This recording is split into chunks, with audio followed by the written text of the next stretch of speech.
Election commission ने supreme court में इंतखाबात के हवाले से रिपोर्ट जमा करवा दी है और उसके मेन अगर नुकात हम पढ़ना शुरू करें तो तासुर यही मिलता है कि इलेक्शन कमीशन सुप्रीम कोर्ट को एक दफ़ा फिर समझाने की कोशिश कर रहा है कि अक्टूबर से पहले इंतखाबात नहीं हो सकते। जो उसके कुछ की पॉइंट्स हैं मैं वो आपके सामने रखूँगा। वो कह रहे हैं कि वफाकी हुकूमत ने फ़ंड नहीं दिए जिसके बाद इंतखाबी मामलात मुकम्मल नहीं हो सकते। हुकूमत की माजरत के बाद इलेक्शन कमीशन आर्टिकल 218 के तहत इलेक्शन नहीं करा सकता। पंजाब और खैबर पख्तूनख्वा में सिक्योरिटी की सूरत हाल बहुत ख़राब है।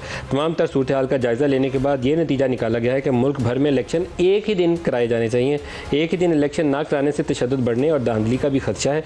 पंजाब में 81,000 से ज़ायद पुलिस अफसरान दस्तियाब हैं जबकि रिक्वायर्ड जो हैं वो 4,66,000 हैं। अगर अदालत मुख्तलिफ फेज़ में इलेक्शन का इनकाद का हुक्म देती है तो ये 6 फेज़ जो हैं वो कहते हैं 8 अक्टूबर से भी आगे जा सकते हैं।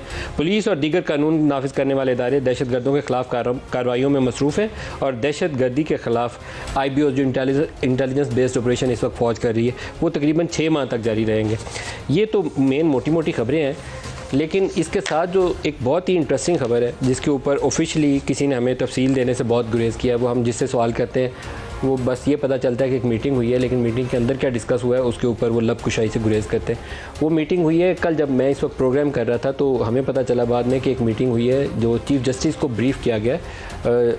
एक मैं बता सकता हूँ कि DGISI के मतलब बताया गया हमें कि DGISI वहाँ गए और DGISI ने वहाँ ब्रीफ़ किया, उनके साथ और लोग भी थे। उसकी तफसील कुछ अपने हमारे जो correspondent supreme court of Pakistan cover करते हैं जुल्करनैन इकबाल, वो हमारे साथ हैं, उनसे पूछते हैं। जुल्करनैन बताइएगा इस मुलाकात में क्या बातें डिस्कस हुई, क्या ब्रीफ़ किया गया? मलिक साहब तकरीबन 2.25 घंटे ये मुलाकात जारी रही है और उसमें सिर्फ एक DGISI नहीं थे बल्कि DG मिलिट्री ऑपरेशन हमारे ज़राए बता रहे हैं कि वो भी थे, सेक्रेटरी दिफा भी थे और चौथे अटॉर्नी जनरल थे।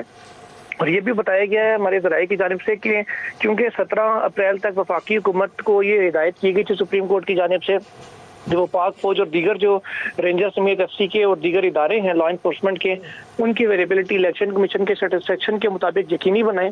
तो उसी तनाजुर में रिक्वेस्ट की गई थी वजारत दिफा की जानिब से कि सुप्रीम कोर्ट ऑफ पाकिस्तान को, जैसा वो पहले भी ओपन कोर्ट में रिक्वेस्ट कर रहे थे कि बाज़ हक़ाइक़ के ऊपर हम ब्रीफिंग देना चाहते हैं, प्रेजेंटेशन देना चाहते हैं सेक्रेटरी डिफेंस, तो हम उस वक्त अदालत ने कहा था हमें लिख के दे दें, हम बाद में इसका जायज़ा ले लेंगे। और उसके बाद अदालत ने एक बाकायदा ऑर्डर जारी कर दिया था और फिर अटॉर्नी जनरल के थ्रू ये रिक्वेस्ट डाली गई थी जिसको माना गया, अप्रूव किया गया। और फिर इन तीनों जो अफसरान हैं इन्होंने जाके जो 3 रुकनी बेंच है जिसमें चीफ जस्टिस ऑफ पाकिस्तान थे, जस्टिस एजाजुल एहसन थे और जस्टिस मुनीब अख्तर थे। क्या बताया इन अफसरान ने? क्योंकि इनके पास तो इंटेलिजेंस की जो इन्फॉर्मेशन है वो किसी और के पास नहीं होगी, बड़ी प्रिविलेज्ड इन्फॉर्मेशन होगी जो इन्होंने शेयर की होगी। क्या बताया, कुछ पता चला आपको? बिल्कुल मलिक साहब, जो इंटेलिजेंस बेस्ड ऑपरेशन जारी हैं उनकी तफसीलात बताई गई कि अब तक कितने वाकयात कहाँ कहाँ पेश आए हैं और कौन से ऑपरेशन ऐसे चल रहे हैं। बहुत सारी क्लासिफाइड इंफॉर्मेशन है जो कोई भी हसास डाटा है वो शेयर करने को तैयार नहीं हो रहा किसी भी साइड से। अलबत्ता जो मोटी मोटी बात ये बताई गई है कि ये बताया गया था कि कटिंग इट शॉर्ट के ट्रूप्स अवेलेबल नहीं होंगे खासकर स्टैटिक ड्यूटी के लिए, जैसे हसास तरीन पोलिंग स्टेशन के ऊपर और उसके बाद हसास की जो कैटेगरी है इन दोनों में जितनी तादाद में पुलिस की हेल्प के लिए FC के, रेंजर्स की और आर्मी के जवान चाहिए वो इस फिल वक्त अवेलेबल नहीं होंगे कम से कम अगले 5 से 6 माह के लिए। इसके साथ ही साथ जो जजेस है उनकी जानिब से कुछ सवालात भी किए गए इसमें। वो क्या थे? जो जजेस हैं वो मलिक साहब सवाल मेन ये थे कि जैसे आपको याद होगा चंद दिन पहले पार्लियामेंट में एक नेशनल सिक्योरिटी कमेटी की ब्रीफिंग हुई थी जिसमें आला जो अस्करी क़यादत है उनकी जानिब से ब्रीफिंग दी गई थी पार्लियामान को। उसके जो कुछ मंदरजात बाहर आए थे, जो उसकी पब्लिक हुई थी चीज़ें, जो कुछ कोर्ट्स ऐसे थे कि कोई नया ऑपरेशन नहीं चल रहा, तो तासुर ये था कि जैसे मुल्क में काफ़ी सुकून है। तो जजेस की जानिब से यही सवाल किया गया कि 2-4 दिन पहले तो हमें बताया गया था जो पार्लियामेंट की ब्रीफिंग के कोर्ट्स मीडिया में सामने आए हैं कि नया ऑपरेशन भी कोई नहीं हो रहा, काफ़ी हालात पुरसकून है, ना कोई नो गो एरिया है मुल्क में। लेकिन हमें जो तहरीरी तौर पर बताया गया था और जो अब भी बताया जा रहा है उसके मुताबिक हालात काफ़ी ख़राब हैं। तो हम किस बात पर यकीन करें?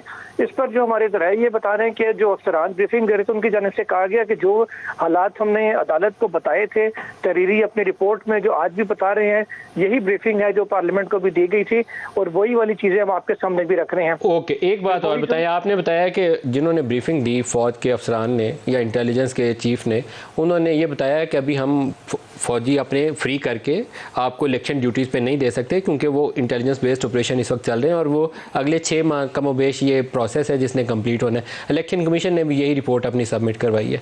तो अब उसका एंड रिज़ल्ट क्या है? अब क्या इंतखाबात के ऊपर जो order supreme court of Pakistan ने जारी करना है वो आज जारी करना है, कल जारी करना है, उसके हवाले से क्या तवक्कुआत है? Very short.